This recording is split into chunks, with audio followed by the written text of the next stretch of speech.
My name is Erika, I'm a knitter from Brazil, and you are watching the third episode of my knitting podcast. If you are new, welcome. If you are returning, welcome back. A long time no see. We have a little bit to talk about because it's been a while since I filmed my last proper podcast episode, although we had other videos in between. So you may see already from how I look that there are big news in this episode. So let's dive in once and for all. And as people say, let's first of all address the elephant in the room, which is what I'm wearing and also my finished object from this episode. It's the Collett Tee by Wither Design. You can see it entirely here. The raglan line here, the detail in the shoulder, the thick neckline, which is a little bit drowning us here, but it's by design and I wanted it like that. First of all, I will apologize about my voice, which is a little bit nasal now, because as I mentioned in my previous video, I underwent a surgery and it affected the nose. Tomorrow I'm going to see a doctor and maybe it will get better. Anyway, I was just watching the last episode to know what I had talked about then, because I already didn't remember. And I saw that this top was just 2 rows of the neckline, and you can see it really here. It's not by coincidence, it was the project in which I worked the most this entire time. I did work a little bit in the others, not all of them, but we'll see. Let's talk about this one. Apart from the start, it was smooth sailing. The name of this episode is the one with many hiccups, because I had to restart so many things in this period. And this was one of them. In the last episode, I had already restarted it once, because I had used the wrong needles. Then I went through the neckline, okay. And when I got to the short rows, I had to make the short row section 3 times. Yes, it has short rows. I know, because it has short rows, we hope that the front neck will be lower, right?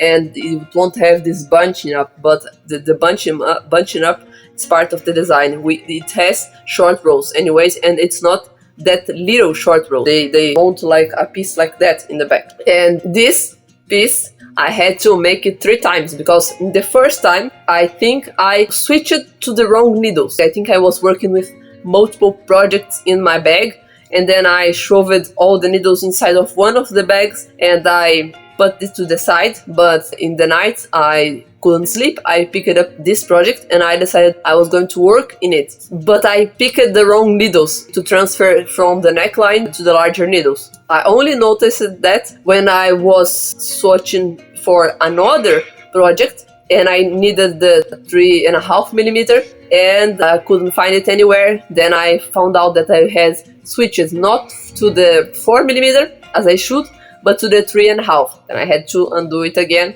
Then I misread the instructions about the raglan increases here. You have 2 rates of increases and they change at some point. It's one of those patterns that has instructions at the same time, you know? To be honest, I didn't love the writing of this pattern. I think it could be better. The text could be better placed in the PDF, but also there were mistakes that were mine. The designer had said, pay attention because you will have to do different things here and there, or you will have to do different things at the same time.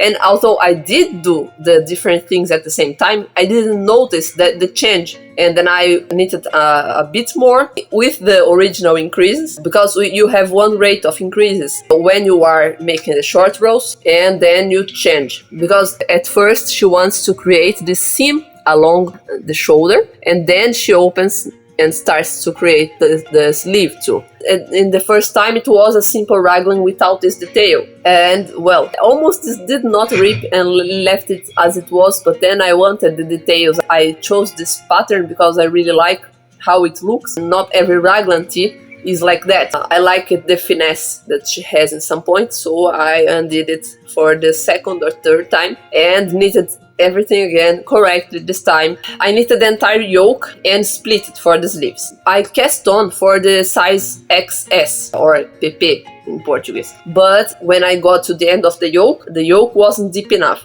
More than the tightness, this was my problem, but it was tight too. So I decided I was going to proceed to the increases until size S, small. And that's what I did. And it gave me the fit that it has, which is, for me, it's a perfect fit. It fits me exactly as it should. I don't think it has ease. I will put the measurements here to the side, but I kept following the XS for the length, both because I'm short and because I didn't have much yarn. Let me show you the hard case of yarn chicken I played here. That's all I have left. And I was supposed to make other 10 rows to get to the length that the pattern suggests. You start counting here and measuring until before the ribbon. You should have 40 centimeters. I only was able to do 36. And then I blocked it and it smoothed out amazingly, which is a merit of this yarn. It's 55% modal. I think that's the reason why it smoothed out. And it grew 2 centimeters. And then I am still like 2 centimeters short of the size of the XS length. But as you can see here, it hits me in a very nice place. It hits me just below the waist and just on top of the tops of my high-waisted bottoms. So it's the optimal length for me. I really like it, this one. I confess to you that I'm not used to wearing yellow. And I can't wear it without makeup, for example. Although this is a cool yellow, so it's fine for me. But I really just not use it. If it was blue, I can wear it without makeup, but yellow, I think I need some support. But I love the color and I think it's great to pair with black, blue, a purple. I have some pictures that I styled. These earrings were from that styling. And that's it. That's my first and only finished object of this project. Do I recommend the pattern? I do. If you really want to get this shape, the pattern is good for it. You will get it in the end, but maybe pay extra attention to it when you read it, because her writing, it's not the most simple. If you go to the pattern on Ravelry, people complain that it lacks instructions. I don't think it lacks instructions. Everything that you need to know is there. If you are a little bit of an experienced knitter, which I am, like I have been knitting for 5 years. So if I had found blanks, I could have filled them with my own knowledge. Maybe if you go to this as a beginner knitter, I wouldn't recommend this to be your first pattern ever. Let's talk about our whips then. Well, first, let's make our mandatory stop at the temperature blanket, which this past month and a half, I kinda lost control of it. I didn't make it every day. Only now, like yesterday, I started to work again on it every day. Before that, I had 2 big sections in which I updated several days because it was the hottest period that we have had. I will show you a picture here. This picture covers 1st January to March 8th, and I brought just one to update you on the hottest day of the year, because in the last episode the hottest day of the year was red with orange center, and now it's pink with orange center. This is the hottest day of the year. I forgot to see which one it was. I will place the data of this day, and this was representative of a very, very dry and hot phase that we had last month, which explains why I didn't knit so much. However, the reason why I didn't knit that much in this period is more because in February I fixed stuff. I have reknitted, recrocheted patterns there, sewn stuff, dyed stuff, so my February was filled up with that. And the days before February and the days after February were the days in which I actually worked in whips. And sometimes in the week I would work on whips because they were all stockinette, almost, and then I could just have something to go and relax. My only whip that you have seen in the last episode that had work apart from this one was my June top lights. Let's talk about it then. You can see that I have very little progress in it. I think this is 7 or 8 centimeters in the body. And why is that? Well, I was in the flow with this project and I knitted a few rows from that version you saw in the last episode, maybe one finger, like 1 centimeter. And then I noticed that it was too big. Also, yeah, you remember my cardigan was too big, this one was too. And I measured it and I figured out that I was actually 2 stitches away from getting gauge, not just 1 stitch away from getting gauge. And it has major consequences in such a small gauge project. It was giving me almost 10 centimeters of positive ease, while it should give me negative ease. So I had to rip it all. And I had to cast on again. I didn't change my needles, but I cast on for the smallest size. I considered even decreasing another repeat, so to say, but then I decided, well, let's not do it. If it gets a little bit of positive ease, so be it. It will have positive ease at the waist anyway, because it's straight and it takes into consideration the bust measurement. So as long as it fits at the bust, I'm glad. And I just kept going, and this has been my TV knitting, my mindless knitting. When I was at the hospital and my family was allowed to bring me stuff, I instructed them to bring this one because it was super mindless. It advances very slowly, to be honest, but I hope I can get to the end of it not so far away, because autumn starts in the end of this month. And I hope and pray that the weather will also cool down with the start of autumn. So I hope to finish my summer projects this month yet, so I can wear them. I already lost the main days to wear them, but anyway, they will be kept for next year. Everything is fine. Well, my papillon blouse didn't get any work done, so I didn't bring it to show you. And my cardigan came back to this. I will have to start it again. I don't know if I will do it now, because I have started other projects that I will show you in a moment, and I have started swatching for still other projects. So I might just drop the call. I don't know. I have also applied for some test knits that I don't know yet if I got, but honestly I lost steam with this project. I still love the pattern and I still want to try to make it with it, because to be honest, I searched for other vintage cabled cardigans and most of them had the same gauge, the same 32 stitch gauge. So if I don't get gauge for this one, I won't get gauge for the other ones too.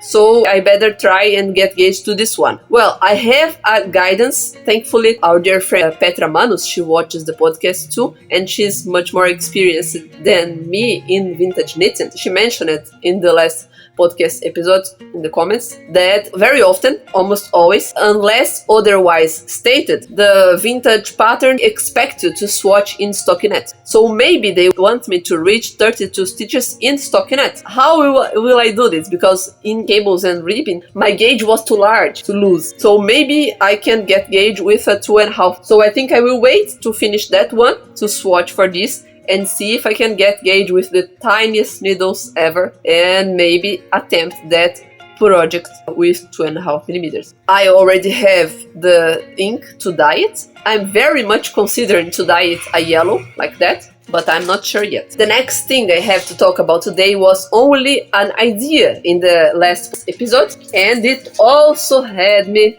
starting it a few times. The lace camisole by Friday Knits. Yes, this lovely, lovely swatch. Such a beautiful swatch, right? Feather and fan stitch. Pavão, which means peacock in Portuguese. And there you have it. I have only knitted one repeat. I might make this my second priority. The first one I want to attempt to finish it because it has slightly bigger needles compared to the June top, and it's shorter too.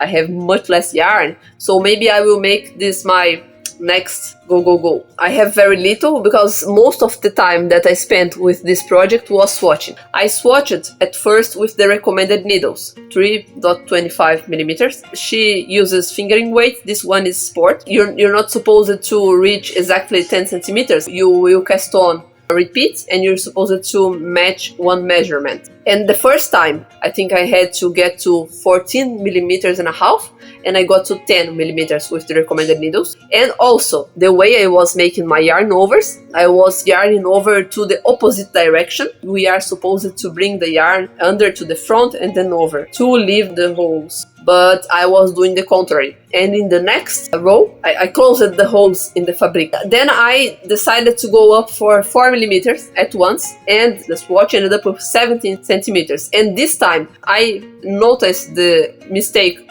in the lace, and I fixed my mistake, and then it was open Then I thought, maybe the reason why it was so tight in the other is because the lace didn't show. So I tried to swatch it again with the 3.5 millimeters. I proceeded to the 3.5. And it was just a little bit different from the recommended size. And I decided to just adjust the stitch counts because it's not very hard to do. It's a very straightforward pattern. You can adjust the size in this one very easily. I think I'm knitting the third size at the pattern, which is the size small. And in my calculations, I got to that same stitch count, so I just casted on the size small and call it a day. So I hope this will be a finished object in the next one. Let's see. All my other plans, my plans from my summer knitting plans video, I did not execute. I didn't come close to executing, but I have swatched a considerable amount for other things. However, I have 2.5 swatches to show you, and I'm going to show them in chronological order, okay? But I'm not going to say exactly which day I made them because I don't remember. I know that in one weekend I decided I was going to start planning for an idea that I have shown you in my first podcast episode about the series of patterns based on goggles work. And since we're very slowly heading towards the colder weather, I believe, I decided I was going to test some stitch patterns from my vintage books to make then the Korobochka bonnet. And these are the two ones that I have picked. I hate how cameras show red. They never give it a true representation. It's showing in the camera much warmer than it is in real life. It's a very true red, almost bluish even. I started with the checkers stitch because Korobochka means, as I mentioned, a box. So I wanted stuff that is very square to represent. Then I decided why not to try the basket weave, because Korobochka makes me think of a basket, although it's not basket, but I think this stitch might fit the character. I might try still the double basket weave. There is this lady at Ravelry that she makes swatches of stitches from Weldon's Practical Illustrated, a 19th century magazine that was published then, and she makes swatches for the stitches there, and she publishes them for free at Ravelry. Her name is Vicky Montai. I will leave the link to her Ravelry store. You can just go there and add everything to your library if you want. And just the other day, very after I finished this, she published one that was this double basket weave, and it looked interesting. You can see I did not break the yarn, so I might go back to the swatch and try the double basket weave. But until now, I have posted it to see which one people preferred, and although many people like it and prefer this one, I can say that at least 60% prefer this one. And at my home too, my boyfriend, my mom, my sisters, all of them prefer this one. So by now, the basket weave is winning. I want to make a video about designing this bonnet and release the pattern in the future, maybe closer to our winter. But not right now because I have other things in my plate. Well, the second swatch that I finished was this one. It was just from 2 days ago, and it's made with Yarn Health Triple. This is a swatch for the Avalon sweater by Savannah Gerlach, made in knitwear, for which I have subscribed to be a tester. Remember how I said I wasn't thinking about testing this year, and this was absolutely true?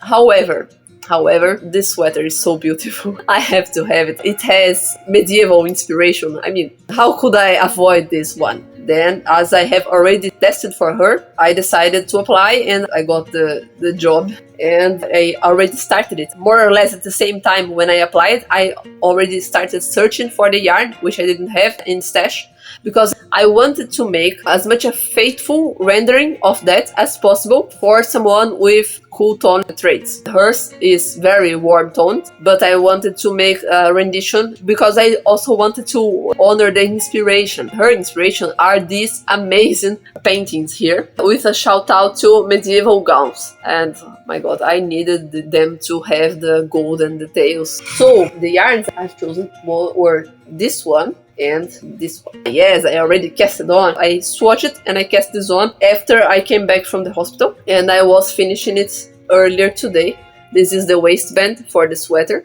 Now I have to add the main color. These will be their colors, and I think they will suit me. What do you think? Oh, I'm in love with that. These yarns. This episode is a little bit all over the place, but I think I'm going to make a little intermission to talk about some acquisitions, and then I come back for the other swatch. So, when I was accepted for the testing it, I had to buy the yarn, and such a beautiful sweater. I wanted it to be the best I could do. And I had been studying buying from Temu. I know it's polemical and many people don't like to buy from Chinese shops altogether and this kind of thing.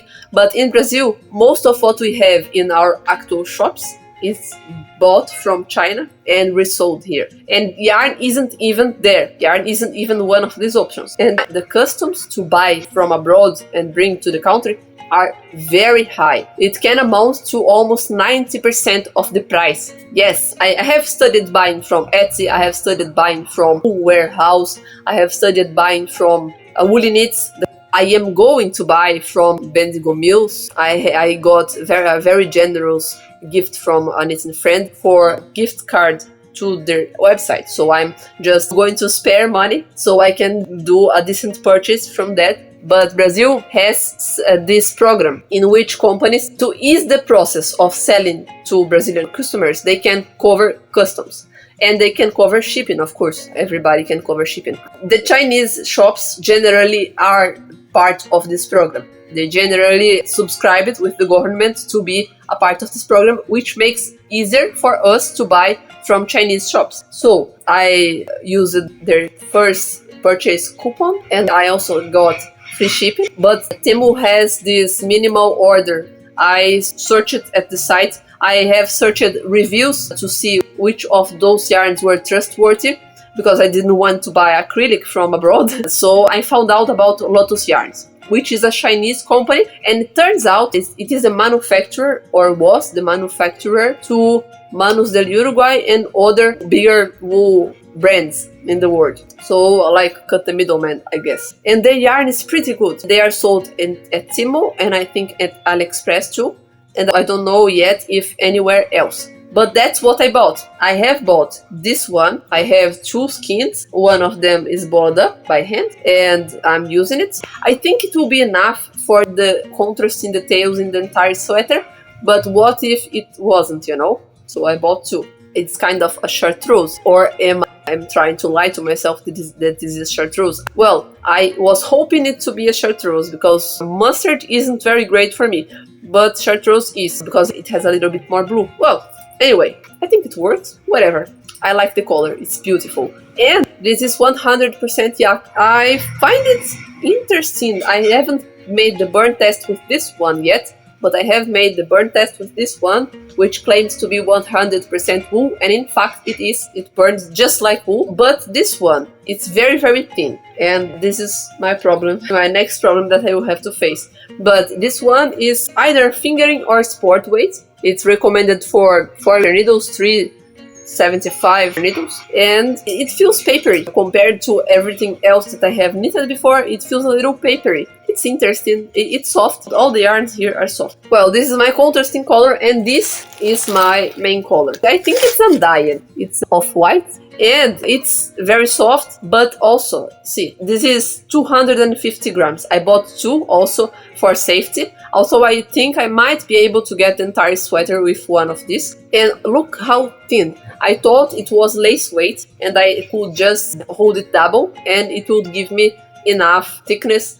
But the gauge of this pattern is a worsted weight gauge. It's 20 stitches in 10 centimeters, which it's very common for Savannah's patterns. And she worked with fingering weight to get a drapey result. Hers doesn't seem to be particularly see-through, so I don't want anything particularly see-through. I swatched with 3. It's a little bit see-through yet, but it covers enough. However, I didn't get gauge here. This swatch has 23 stitches in 10 centimeters. I distrust that because the last few times that I got a tighter gauge at the swatch, fake swatch in the round, when I started knitting, it turned out that my gauge was actually bigger.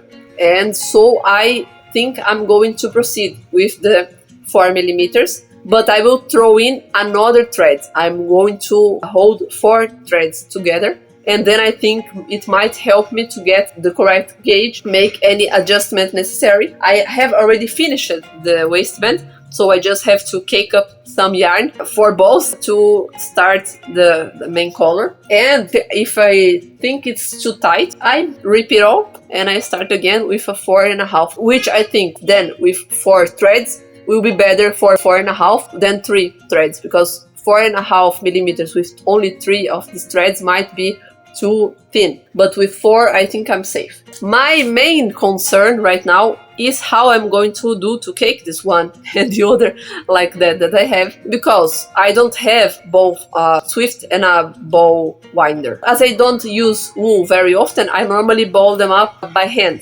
just place it in the back of the chairs and then go around and tie it up. This is too much. I don't know how many meters there are here, but I think some kilometers, so it will take me a while. I have looked up some tutorials for what we will call in Brazil gambiarra, to improvise a Swift and a ball winder. This lady improvises a Swift with the wheels of the shirt. I tested it. It seems like it works. I will put the link in the description. It's very interesting. She places Sharpies at the holes under the chair. She uses those Sharpies to support the yarn. She spreads it there, and then she balls it up, and the wheels of the chair go turning like a Swift would. And then I saw another tutorial from a lady that used a mixer and a cone from paper towels or other products like that, and she uses the paper towel cone as a support, and she attaches the tool of the mixer that twists. She places it inside the cone. She wraps the yarn a little bit around the cone, and then she turns the mixer and controls the speed not to go too fast, and then she cakes up her yarn very quickly. So I was very interested in trying this. However, when I tried, I was just a few days back at home and I wasn't strong enough, and I can't make effort until 1 month after the surgery. So my concerns is that I would need to apply too much force to control the two processes, and also that it might rip, because my mixer doesn't have a very slow speed. I have some options of speed there, but they are all quite quick, and if the yarn spins very quickly at the bottom of the chair, it might rip. I wouldn't love that. So I might, at the end of the day, just ball as much as I can in one go, as not to tire me. Well, at least I'm finished with the waist, and I can give me a few days to think about that, or just to recover and be able to do it more easily, because the deadline is May 2. And I also have applied to other 2 test knits with the deadlines in May and June, but the end of May and the start of June, I believe. And I didn't get the answer for them yet, so I will not even mention it which patterns were. If I do get, and the designers don't have a problem with us divulging the information, I will tell you in the next episode, and how I will operate to test all of them. But one of them would be with yarn that I bought in this same trip, because I also got this one. I got 2 of this and 1 of this. They are all the same yarn, which is Swan Lake from Lotus Yarns, and the composition here is very interesting. It's 50% cashmere, 40% fine wool, and 10% angora. It's one of the softest yarns that I have ever felt in my life. Look at that. Very, very cool black, almost blue, and it's very, very soft. It has almost 400 meters. It's lace weight. What made me want to apply to the test knit was that maybe I could use this one for it.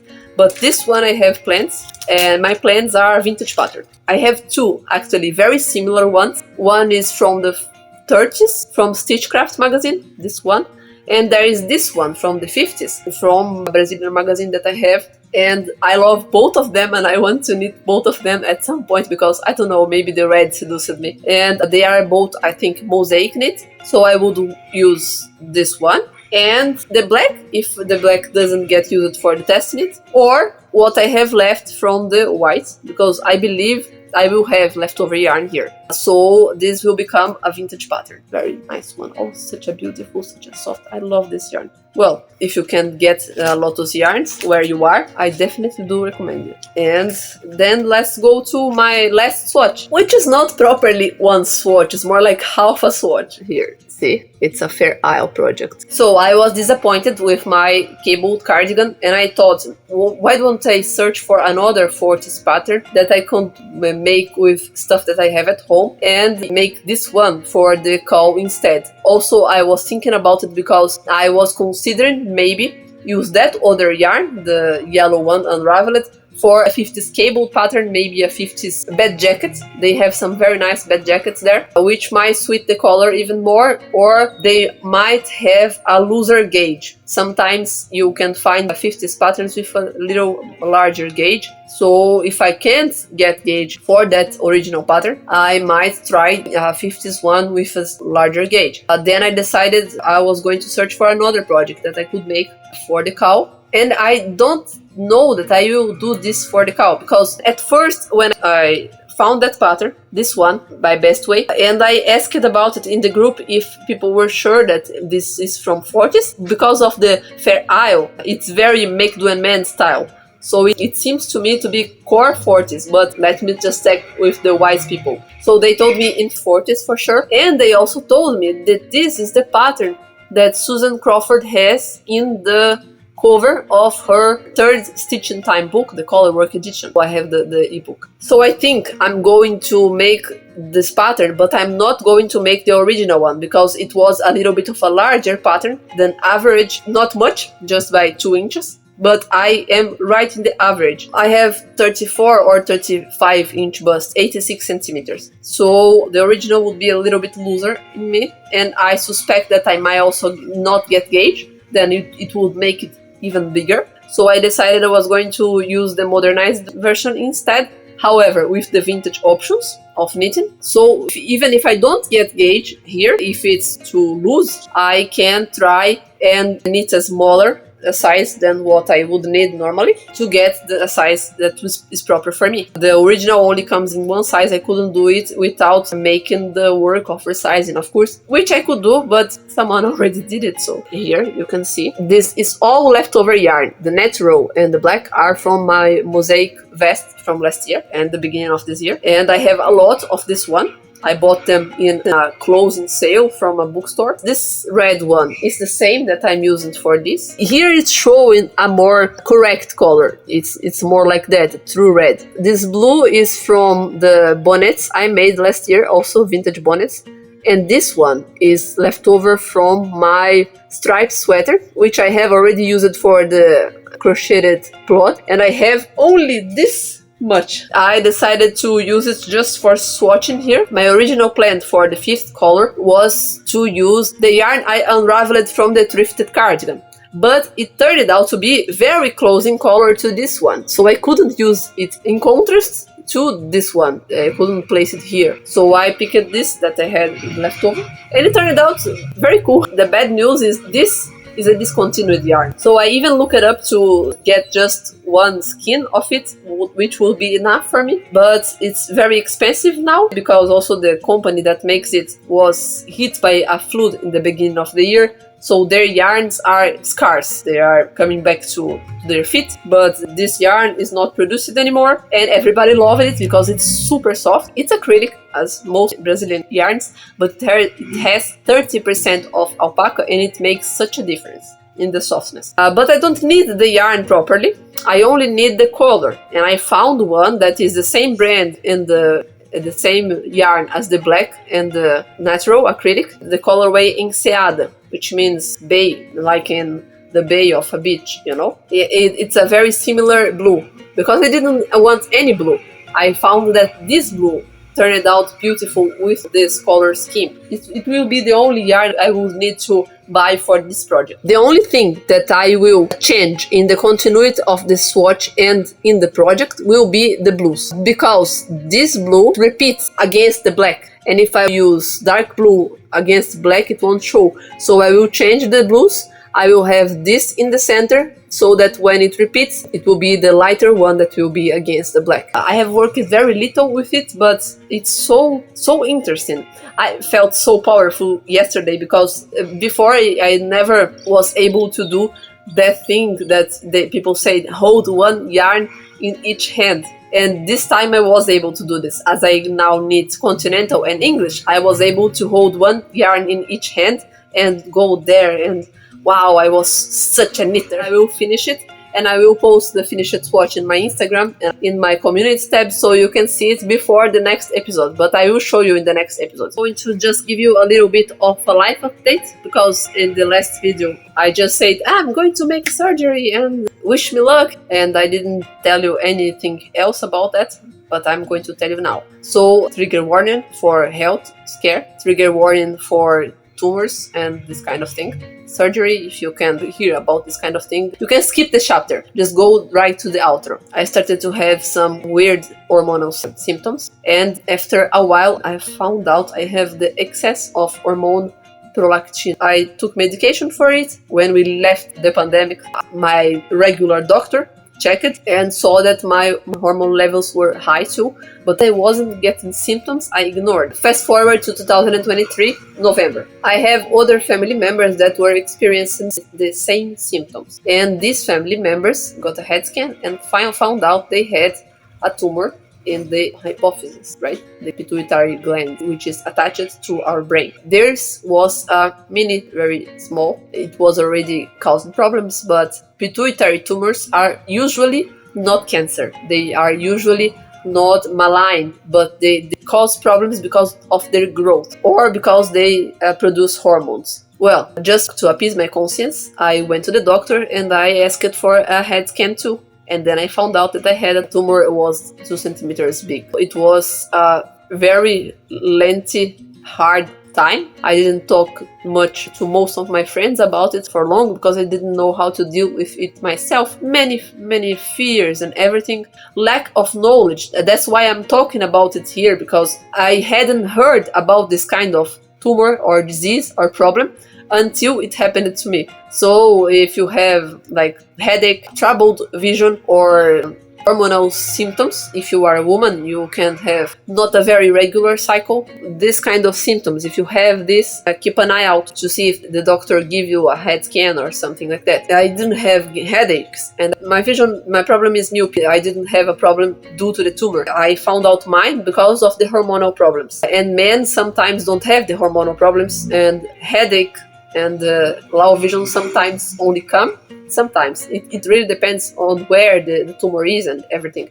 but sometimes they only come when the tumor is too big, just saying it to spread awareness. So I found out I had already a 2 centimeter tumor, which is considered a macroadenoma, which is the larger one that is most of the times advised for surgery. The tiny one is not. You can live with it and you can control it with medicine depending on what it is doing to you. The larger ones, however, because they grow and they can affect the other things in your head, the eyes, the brain itself, the veins that go through your heart, these are normally advised for surgery. And then I went to neurosurgeons and to endocrinologists, and I started taking medicine regularly to regulate the hormonal side of things, and it did regulate, but the doctors, all of them, indicated surgery. I have delivered the documentation, I think December or November, and I was waiting for the return from the doctor because they had to do something. It's kind of a complex surgery because it's in the head.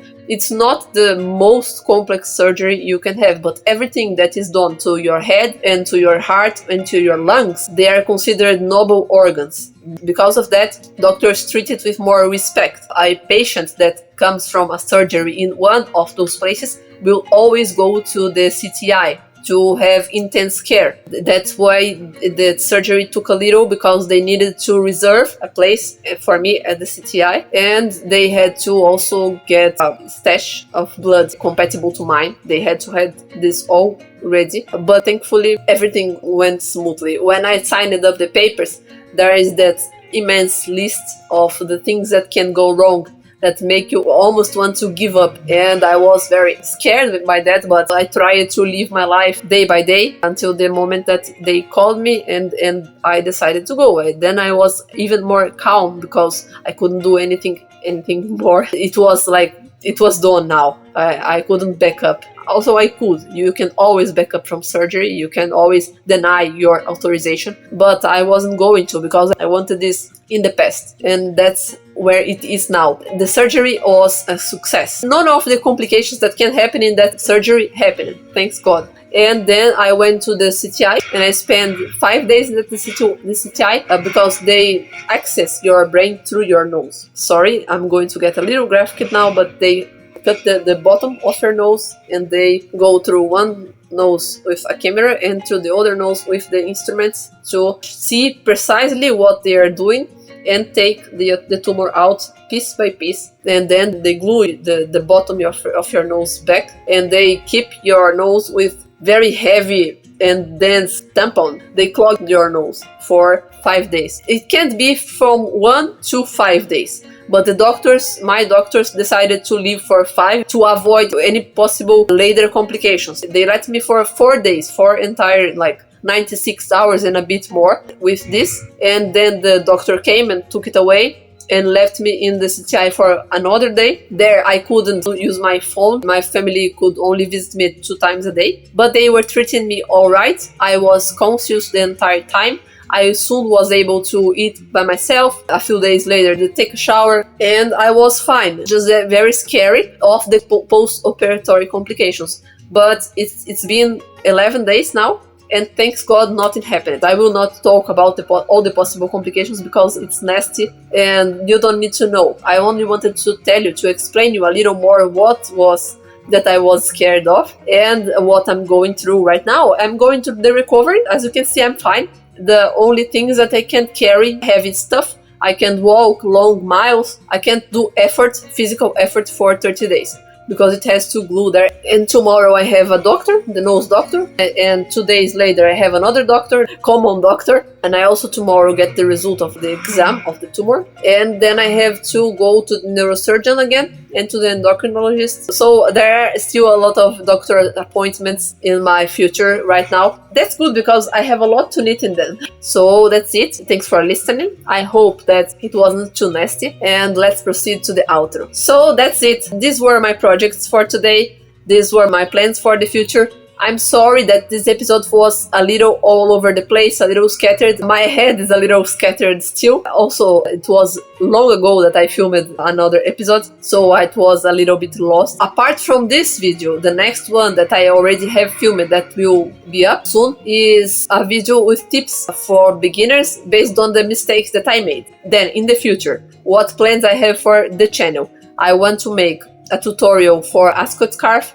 I want to make the video about my pattern designing. I want to make some pattern roundups with various themes. Cotton, knitting with cotton.